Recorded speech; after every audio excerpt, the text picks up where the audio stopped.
Сәлем достар, менің каналыма қош келдіңіздер. Бүгін өте дәмді әрі нәзік болып шығатын капкейк рецептісімен бөлісетін боламын. Видеоны соңына дейін қарап, каналыма жазылып қойыңыздар. Бізге қажетті заттар: жұмыртқа, қант, сүт, ұн, өсімдік майы және де қопсытқыш.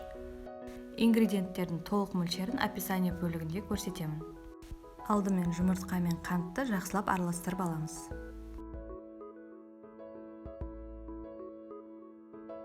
Жақсылап араластырып, содан соң сүтімізді қосамыз.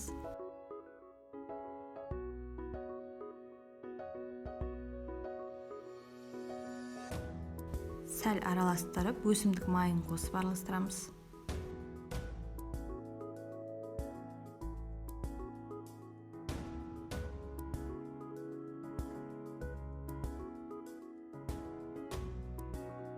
Араластырып болған соң, ұн мен қопсытқышты електен өткізе отырып қосамыз.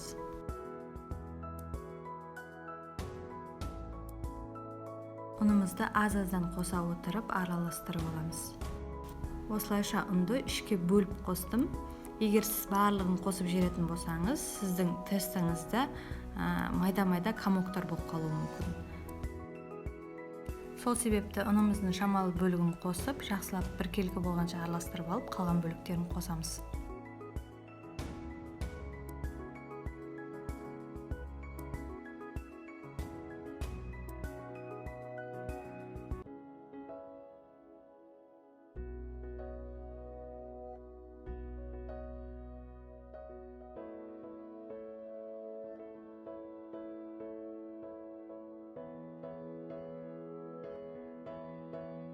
Ұнымыздың соңғы бөлігін қостым, міне жақсылап араластырып алдым.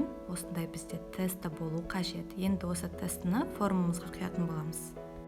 Капкейктарымыз жабысқамас үшін формаға осындай одноразовый капсулаларды салып алдым. Егер сізде бұндай капсула болмаса, сіздер сәл ғана май жағып пергамент қағазын қиып қойсаңыздар болады. Сондай-ақ капкейктарды силиконовый формаға немесе одноразовый жиі қайырылған завернутым краем дейді ғой, сондай форма капсулалар болса, соларды да қолдануға болады. Тестамызды дайындап қойған формамызға құйып аламыз. Тестамызды ортасына дейін құямыз, себебі пісірген кезде тестамыз көтеріледі, ол сыртына шығып кетуі мүмкін. Егер көп құйып жүрсеңіздер, сол себепті ортасына дейін ғана құйып аламыз.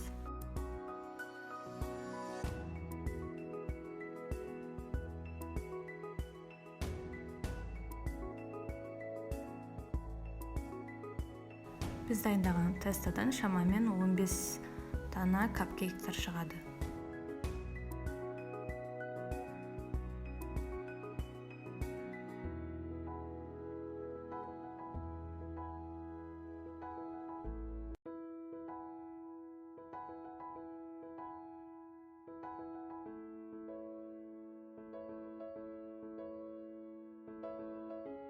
Тестамызды формамызға құйып болған соң, қызып тұрған пеште 180 градуста шамамен 20-25 минут пісіріп аламыз.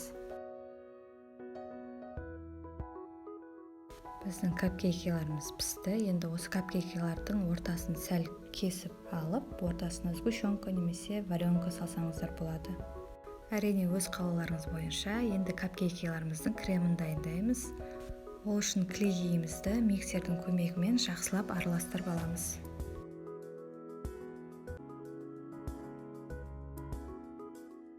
Клейгейіміз қоюлана бастағанда оған сахарная пудра қосамыз. Сәл араластырып, оған творожный сырымызды қосып, қайтадан жақсылап араластырып аламыз.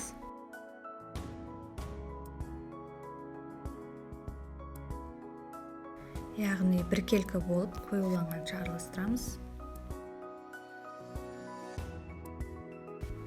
Клейгейіміз, сахарная пудрамыз және де творожный сырымыздың мөлшері описание бөлігінде көрсетілетін болады.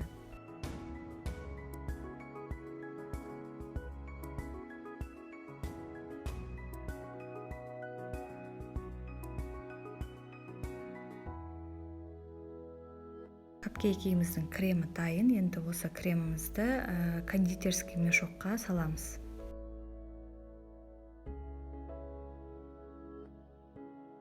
Алдымен капкейкке арналған осындай насадкамызды салып аламыз. Содан соң кремімізді саламыз.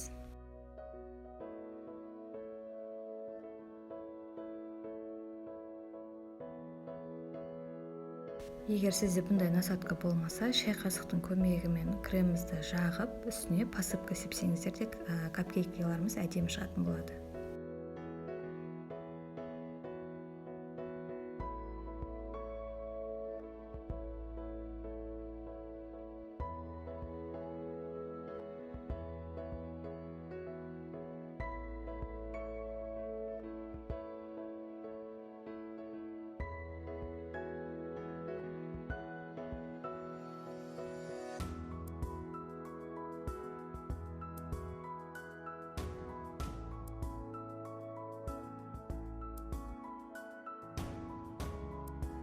Кремімізді видеода көрсеткендей жағып шығамыз.